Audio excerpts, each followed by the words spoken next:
So one of the most interesting insights that we can take away from the whole Looksmaxxing trend is basically just looking at the extreme amount of young men and women who, despite already looking good, so I'm thinking of like these Looksmaxxers who are quite popular on TikTok, despite already looking good, they continue to want to ascend their physical appearance, and they still continue to entirely tie their self-worth to their physical appearance. And what this tells me is that internally, on a biological, biochemical, and psychological level, they feel a great sense of insecurity, low self-esteem, and low self-worth. Because what happens when you go from a very average person getting surgery, taking steroids, doing all of these things to ascend and actually like change your physical appearance, which, there's nothing inherently wrong with that, is that you will experience a level of imposter syndrome. Because what is an attractive person but a person who is healthy? Physical attractiveness is purely the physical manifestation of a healthy human being. So a human who has experienced the correct environmental inputs throughout their childhood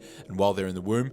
So that being like raw meat, for example, spending a lot of time out in the sun, all of these things, having correct tongue posture, the pretty basic stuff. And that is what is conducive to a healthy human being. So when you have an average person, so a person who, because they're average looking, they aren't the healthiest, that's just a simple fact of nature, and they manipulate their external appearance to appear healthier, there's a biological mismatch. This is effectively imposter syndrome. So that's why I'd say on the internal level, a lot of these guys who are Looksmaxxing, they never actually relieve the dis-ease and the biological discomfort that they're feeling through changing their appearance, because they need to both, one, change their appearance if they want to attract a more attractive partner, whatever, nothing inherently wrong with that, but they also need to address the root cause, that being their health and their psychology. So yeah, I'll get right into it. In this video, I'm going to explain exactly why this approach is costing them in terms of their fulfillment, and then give some suggestions on how it actually go about remedying this. And then while you are Looksmaxxing, you can improve your health simultaneously, and then you really can get the most fulfilling outcome, which ultimately, as humans, forget about like the dot point results or the superficial results. We do want fulfillment, we do want long lasting happiness. So yeah, first thing, these Looksmaxxers are effectively frauding their biology. They're not changing their biology, they're just changing their physical appearance to appear as if they have a healthy biology. Nothing inherently wrong with that, but there is going to be a bit of a mismatch. And also, yeah, the next point, a lot of these Looksmaxxers are purely chasing superficial results. So when they're so focused on the superficial, their looks, they're also only focused on getting validated for said looks. So they're focused on a lot of hookup culture, just getting cheap, hookups, sex, attention from women, all of these things, which, as we know, I'm going to touch on some data in a minute, are not conducive in any way whatsoever to true fulfillment. Even Dan Bilzerian, he said himself on a podcast that the reason why he started the pursuit of like sleeping with a lot of models and became this whole guy, his whole persona came about, was because his first girlfriend broke up with him, and he felt like a deep sense of a deep void, a deep sense of lack that he was purely attempting to fill by cheap, meaningless sex that he said ultimately didn't fulfill him, and he honestly regretted it. What we actually do want, what is the actual natural, innately desirable and fulfilling result that we want as a human being, is to love a partner who's obviously good looking and healthy, and to have that love reciprocated. And then to have a family with that partner, to see our genes passed on to the future generation into healthy, vivacious, joyous, kids, whatever, and then for them to have grandkids, basically to prolong the living of the human race, which is, common sense. That's like the code and innate purpose that we all have inside of us. And when we don't satisfy that, when we have a lot of sex but don't get any kids, a lot of sex but don't get any love, we're gonna feel lack. Not saying that all Looksmaxxers have this perspective, of the just chasing the superficial, but a lot do, by merit of purely focusing on their own superficial elements. The simple consequences of this, why can I just not hook up with 100 girls and then decide to find my wife and have kids, is pretty easy to understand. The numbers don't lie, the stats are all there. I could obviously explain like the biological mechanisms, but it is common sense. We do have like internal biological bonding mechanisms by which we do bond to our partners after we have sex and after we have a romantic sexual experience with them. So every sexual partner that marriage has had pre-marriage, the satisfaction in the marriage decreases, both the man and the woman, and then the chance of divorce increases massively. So we can see here 0 partners, fairly low chance of divorce, all the way up to 10 plus partners and it's like triple that rate. So when you are, indulging in like this sort of thing, like hookup culture, you are effectively hurting greatly the amount and the chance and the possibility that you can attain and achieve this truly fulfilling outcome. It's not even just a conscious effort, it's like an innate biological response. So when you hook up with a lot of women in this sense, you are going to get to the point where you struggle to have true, genuine feelings of love and respect for the opposite sex. You become jaded, both psychologically and biologically. So that's one of the key consequences. The other consequence, the whole Looksmaxxing thing, and they're not actually addressing the root cause, frauding your biology, is that while you may look good or may look decent by conventional standards on the outside, you do whatever you can, you hard max, you take steroids to look decent on the outside, you still are biologically, internally inadequate. You haven't changed your genes whatsoever. So it's no secret that any of these people, so say take Kim Kardashian, when they have kids, their kids aren't going to take on all of the plastic, all of the surgeries along with them. And oftentimes, because of the extreme cosmetic changes that these people make to themselves, so take the steroids, the makeup, all of these things, they're hurting their reproductive ability even more, to the point that I'd say that their kids will at the very least be as degenerated as they were pre-surgery, and then potentially even more degenerated, which, having a disabled kid, you may say you'll still love them, but I tell you what, it's not going to be anywhere nearly as fulfilling as having healthy, smiley kids, who have the features of yourself and the woman or man you love, right? So that's one reason. In terms of like some evidence and some proof behind this, there is a lot of data to show that using a lot of steroids and steroid use does increase azoospermia, so basically makes you infertile. It reduces or completely halts your body's ability to produce sperm. And then in these stats here, even after medical intervention over a 6-month period, it is very rare. Only about 17% are actually able to fully reverse it and fully get back their sperm quality that they had previously. And even then, it's still going to be damaged, mutilated, degraded to a degree. There's also plenty of studies that show, and plenty of evidence and even common sense that shows basically the personal care, so a lot of makeup does have a big effect on the toxin load that the babies are exposed to in the womb. This massively increases the risk of deformity, degeneration, and birth defects. So again, this is to the point more of the makeup. Obviously, I touched on the steroid use just before, but generally, frauding your appearance has either neutral in terms of your kid is going to look as bad as you looked before, or negative effects on your offspring, which I think would be quite heartbreaking. If you know any parents, or you are a parent who's had a semi-retarded kid, I assume you bear the great burden of knowing that it is your fault and at the fault of your biology and of your actions. So yeah, those are some of the key consequences. Again, not saying any of these things are inherently bad. If you do actually look better and you don't look uncanny and you do maybe get a career out of it and get some money out of it, but you do need to address the root cause so you don't experience any of these side effects that you would inevitably pass on to your child. There's also some more side effects that I'll touch on, but some simple steps. How can we actually look after our health and optimize our health to minimize the harm of whatever we're doing to our body, and to also maximize the health of our future offspring? It's very, very simple. I do touch on it in other videos. I do also touch on it in my private community, which is linked underneath this video. That's where I have all the guides and the community to support yourself on this journey. But generally, it is going to be a raw animal-based diet, so eating the foods that we are evolved to thrive on. They don't just have the macro and micro nutrients, but they also have the live bacteria which nourish our whole microbiome, our lymphatic system, our oral microbiome, all of these things, and then also the enzymes to facilitate enzymatic digestion, to limit the actual digestive load that our body has to exert itself to take on, which has great effects in the sense that it reduces inflammation in the body, it slows down speed of aging. We're not going to be ingesting any chemicals because these raw animal foods are not poisonous by any means. Food poisoning is from poisons. These foods, assuming it's good quality, don't have any poisons whatsoever. They're very low histamine, they're very low inflammation, so they're perfect for preserving the quality of your reproductive organs, and then also for optimizing your nervous system health.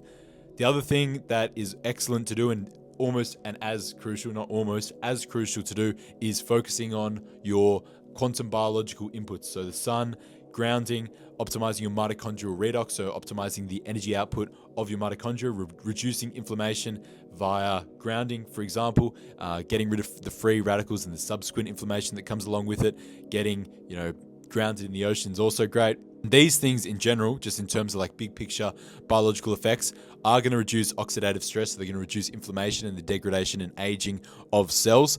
And they're also, if you're a guy, if you're a girl, it's the same for like your eggs and your reproductive pathways. If you're a guy, it's going to increase your sperm quality, because your sperm is, believe it or not, made out of animal fats, cholesterol, animal foods. So if you're on like a really shitty, incomprehensive vegan, vegan seed oil diet, your sperm is going to look more like this really shit one on the right versus like a nice plump full one, and it's going to be carrying degraded, denatured DNA that will lead to, I hate to say it, retarded kids. So it's going to have benefits for your health, your testosterone as well. So this is then getting to the point of the internal biological inadequacy that people feel. I can't just say it and like not actually name a mechanism by which we feel biological adequacy. That mechanism, for example, would be your hormonal composition. So as a guy, your testosterone. When you have this dialed in and this dialed in, your hormonal health will thrive. As such, you're going to feel a lot better as a guy. You're going to feel a lot more confidence, a lot more ambition, a lot more drive, and a lot more assured naturally, because you're not going to have like high cortisol. You're not going to have any inconsistent energy and inconsistent disproportionate hormones. So I'm going to show you a testimonial from one of the community members, just because he puts it in his own words, like the changes he felt in terms of his confidence and his like hormonal health, I guess, since starting the raw meat, because it is quite powerful. I'll tell you what, it was the best decision I've ever in my life. My energy boosted, my sex drive. It was crazy. Like, I hear people talk about that. Like, once your testosterone boosts a bit, like your sex drive, like everything goes up. I started talking to women. It was incredible. Bro, that's awesome. I volunteer. Yeah, it's amazing. But when I was back at home, I was eating raw chicken, raw beef, raw eggs. Yeah, so that was Oliver. Basically, what he was describing is exactly what I'd say I've experienced as well. When you focus on your health, so you focus on the food, your diet, you focus on the biological, environmental inputs, you feel naturally more confident, naturally more assured, and also naturally more aspirational to form correct, healthy, natural relationships, as opposed to purely chasing cheap dopamine and being too insecure and having too low self-esteem to pursue that which you want, if that makes sense. So a lot of these Looksmaxxers, I'm not saying these guys necessarily, but like Looksmaxxers in general, because they're not addressing the root cause, like the hormonal root cause, they may look better, but they don't actually have the hormones that would motivate them to take the action that they want to take. So they see that lack of confidence and that lack of internal drive as a symptom of their looks versus a symptom of their health. So they think they just need to get better looking, right? And they're perpetually insecure. So yeah, I mean, no secret, obviously, to this point, men's testosterone has dropped massively. I think 50% in the last 50 years. It's ridiculous. So it's no wonder men are so insecure, docile, effectively like eunuchs. They're like the castrated jesters of like the medieval times. So yeah, simple changes, because I do cover it a lot in other videos and obviously in my community, but simple changes, literally just start having some raw fatty foods. So 3 raw eggs every day would be a great start. You probably would start seeing the effects of like improved morning wood, boosted testosterone, improved confidence, these things, and then getting a fuck ton of sunlight. So I do have a video on optimizing sun exposure, so I'd recommend you watch that as well. But these things, just diet and lifestyle, will fix the internal biology very, very well. The next thing though that you need to do is detox, because obviously when you're getting a lot of this makeup, getting fucking silicone in your chest, you are going to need to purge and remove out like these chemicals, these pharmaceutical residues that do stay and stick in the body. They're called like forever chemicals, right? And we do need to help our body to get rid of it, because it can, but it needs some help and it needs the correct diet and correct input. So the first thing is bioremediation. So this is means by which our body uses bacteria, so primarily from raw foods, even fermented foods such as like fermented milk or rotten meat, to break down the dead, decaying toxic cells that we otherwise wouldn't be able to get rid of. So these could be like antibiotic residues, steroid residues, hormonal toxins, these sort of things. If we don't have adequate gut bacteria and adequate microbiome, we aren't going to be able to purge these toxins. and we aren't going to be able to perspire them out. We aren't going to be able to defecate out these toxins, and then they're just going to stay in our body, causing hormonal disarray and biochemical, havoc, essentially keeping us in that perpetually dissatisfied state. So get raw foods, have fermented foods. So raw kefir is great. That's all I say. Rotten meat you can do as well if you know what you're doing. The next thing for detox is mobilizing your lymphatic system. So if you didn't know, your lymphatic system is the network of like nodes and glands all throughout your body, and this is where glandular toxins and toxins in and around your connective tissue, and even from your organs, it draws out toxins from your organs.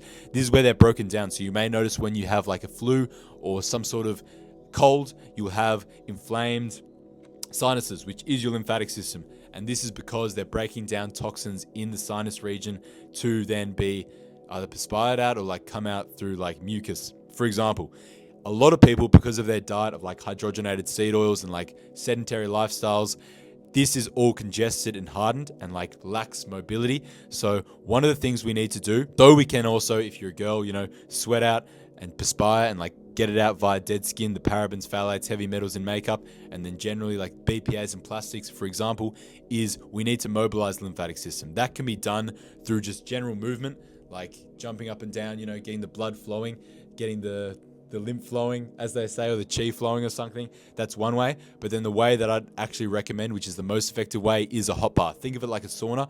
A sauna's decent, but it has side effects in that it's going to damage your hair because the heat gets trapped in and around your hair and it damages the follicles. And then also when you're inhaling the tap water toxins, it does damage the mucous membranes. So with a bath, you'd want it 41 degrees Celsius or 105 degrees Fahrenheit.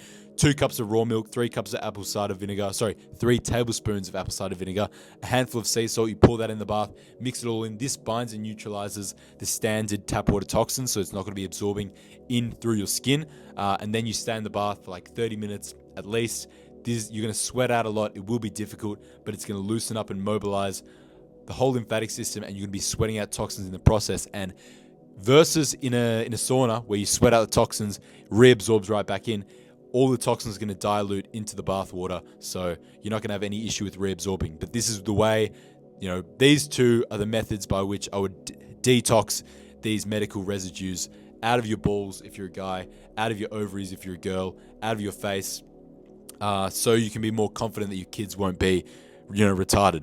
It's basically everything I wanted to touch in terms of recommendations. I do have other videos that you can watch and get more tips, but if you want the actual 21-day guide to maximizing your health, changing your energy, detoxing all in 21 days, as well as getting access to a community of like-minded, health-conscious young men and women who understand that life is more than just your superficial appearance, but also, your health. You're going to look better, you're going to feel better, you're going to live longer and look younger longer. That's one thing I don't hear a lot of Looksmaxxers talking about, is actual longevity. Then I'd recommend checking out my private raw wellness community. That's going to be linked as the first thing in the description of this video. But thanks for watching, guys. I put this together pretty quickly. No, I didn't. I took a lot of effort in this video. I hope you guys got some value, and yeah, take care.